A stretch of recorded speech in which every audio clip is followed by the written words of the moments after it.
Story 1. I've finally had it with this biatch. I've had this goddamn ML for 40 years. In that time, she and Jane Fiala bullied me, outright favored their other grandkids over ours, gossiped about us to Beli and Estelle, who always have our backs in disagreements, and generally made it clear that I'm not considered family in their eyes.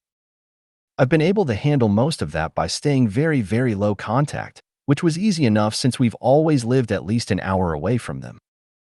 Now we live 3 hours away, so visits are few and far between. Now, on to today's shenanigans. Emile is 90 years old and has had some health issues recently.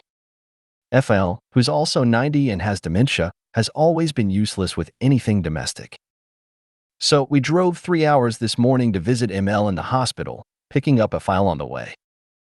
I walk into the room, and before she even says, "Hello," the first words out of her mouth are, "Osmum's here, looking overweight again." Not the first time she's fat-shamed me, by the way.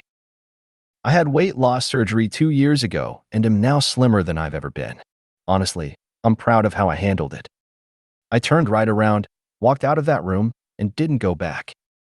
Of course, DH wasn't in earshot, so I told him exactly what was said.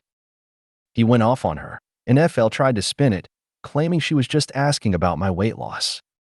DH didn't buy it and gave them both a piece of his mind. God, I love that man. I've told DH that I'm now in C with his parents, but he can maintain whatever relationship he wants with them. I'm looking forward to some very peaceful days ahead. Comment 1. I'm so sorry that you had to endure that. Hate and racism are ugly and useless. As bad as I feel for you and your son, I also feel bad for Ed's son. Sounds like he's done this before, and it didn't go well. Hugs from this internet stranger. Comment 2. That's awful. I hate it so much too. I'm sorry you had to deal with that. Comment 3. His poor kid, he obviously knows his dad is an embarrassment even if his dad doesn't. Comment 4. My grandmother on mom's side was an evil, negative, and nasty person till the day she died. She put mom in an orphanage at age 4, got her back at age 9 so mama could raise her second litter. Treated her like a stepchild. She said something nasty to me after my step-grandfather's funeral. I turned on my heels and walked out, no other words said. I never spoke to her again and she died 3 years later. No regrets. At 80-something, you'd think humility would seep in. Not with these nasty creatures. Enjoy your life. They're not worth it. Comment 5. A friend of mine went to visit some next-door neighbors that had moved away to another town. When she walked in, the man, who was in his 70s with health problems, said his usual rude things to her. She said, "Aren't you dead yet?" He actually laughed. Comment 6. So envious. Not of your situation, but because you got to hear DH defending you like that. Living vicariously through the satisfaction you must have felt in that moment. My ML is also passive-aggressive, but only when my DH is out of earshot. Thus, my DH chooses to remain neutral. Please give your wonderful DH a hug from all of us. Comment 7. I stopped speaking to my grandmother after she told me it was a shame I couldn't have bothered losing weight for my wedding. It took way more negotiating with my dad for him to see my side than I felt was reasonable, but my mom definitely understood. I'm proud of you for setting this boundary. I'm shocked you handled it with so much grace after so long of dealing with her bullshit. You're definitely a better person than me considering my knee-jerk thought was to say, and here's ML, unfortunately as alive as ever. Story 2. ML calling me baby's food. My baby boy was getting a bit fussy, probably from hunger, when this happened. He was with our helper and my ML at the time. As I walked up to them, my ML said, "Oh, here's your food, baby." I was taken aback. I mean, I'm his mother, not just food. I just replied, "Mama's here, time to feed you," and took my baby, ignoring my ML in the process. It's only happened once, but I can't shake the feeling that her comment was a bit off. I'm not sure if I'm overreacting or if my feelings are valid. I'd love to hear any advice on how to handle it if it happens again. Comment 1. Satisfaction guaranteed or double your trash back. Comment 2. I love how people talk about the Better Business Bureau as if it has some sort of authority. Comment 3. Some people just do not get it. They are not the center of the universe no matter how much they stomp their feet. We are in the WV disaster area and my husband and I make joking bets with each other over when the trash might be picked up. So far, I have won 8 nickels. We didn't worry about how much was piling up. We knew that when people could get to it, they would get to it. Ain't nobody wants piles of trash sitting around for long. Comment 4. I suppose you could suggest that if he is dissatisfied with your service, he could take his business elsewhere. He could always drive his garbage to the local dump himself. Comment 5. I am the food, the shelter, the love, and the only thing he needs. That will piss her off. Comment 6. I'm a big fan of what an odd thing to say. Are you feeling okay? That was bananas, she's messy. Comment 7. I would not like that either. It's very dismissive, and you are so much more than food. You grew that child from scratch. That's a big deal. She's clearly trying to diminish you to make herself feel better. That's mean girl behavior and should be rewarded with the visit being cut short. She can have a longer visit after apologizing for her rudeness, and in your home too? If there's a next time, a raised eyebrow accompanied by "excuse me"? What do you mean by that? It's rude/inappropriate/weird. Comment 8.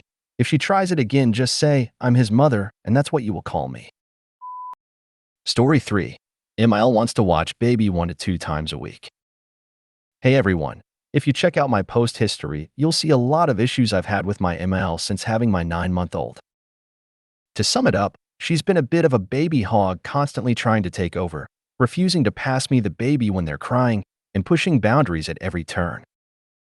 My husband and I have been in couples therapy because his family is really enmeshed, and it's been hard for him to back me up. I'm also in individual therapy for support. The current issue is about our Sunday dinners with my husband's family.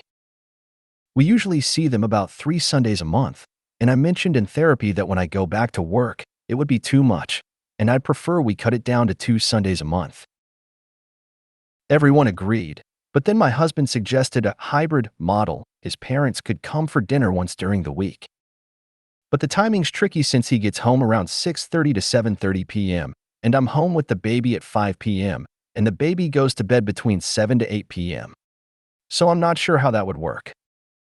He also suggested he could take the baby to their house on the weekends, but that defeats the whole point of trying to spend time as a family and get things done on weekends.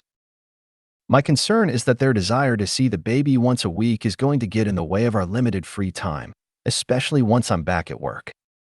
The other issue is that my ML wants to watch the baby 1 to 2 times during the week, in addition to Sundays. She wants to do this either at our house, with or without me, or take the baby for walks in the stroller. I'm really struggling with this because, based on our history, I don't feel comfortable leaving her alone with the baby. And it's also odd to me that she doesn't want to spend time with me or my husband. It feels like there's this pressure for her to be allowed to have the baby alone. I could maybe use a break once in a while to get things done, but my ML is not the person I would choose to ask for that. Plus, my baby naps 3 hours a day, and I get plenty of time to get stuff done right now. As my maternity leave is ending, I don't want to give up precious time with my baby just to hand her off to someone else. Both therapists are telling me that I need to drop the rope and let go of control. They think that my MIL has created power struggles because she can't respect my role as the parent, and the more I tighten up, the more she's going to push. I've limited her involvement because of her behavior and lack of respect for boundaries, but they suggest I need to loosen up to avoid escalating the tension. They also said that with daycare approaching, it could be good for the baby to bond with my MIL. Honestly, though, the idea of having her more involved is really tough for me, especially since I've developed some moderate postpartum anxiety due to this ongoing situation. The thought of giving her more access to my baby makes me feel like it would negatively impact my mental health. My therapist also mentioned that this could be an opportunity to see if MIL can respect rules and boundaries.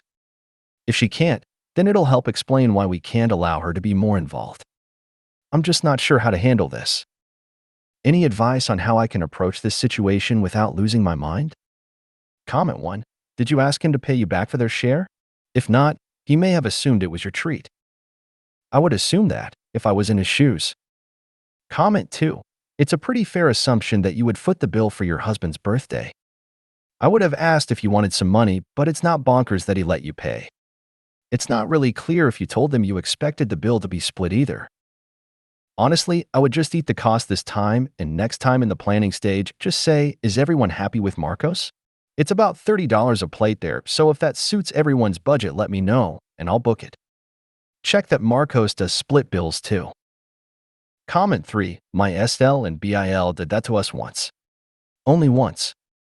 Never went out to dinner with them again. They are both dead now. Comment 4. You need a new therapist ASAP. Comment 5. New therapists now. They are gaslighting your very normal healthy boundaries and needs. Comment 6. I'm sorry, but that seems like terrible advice.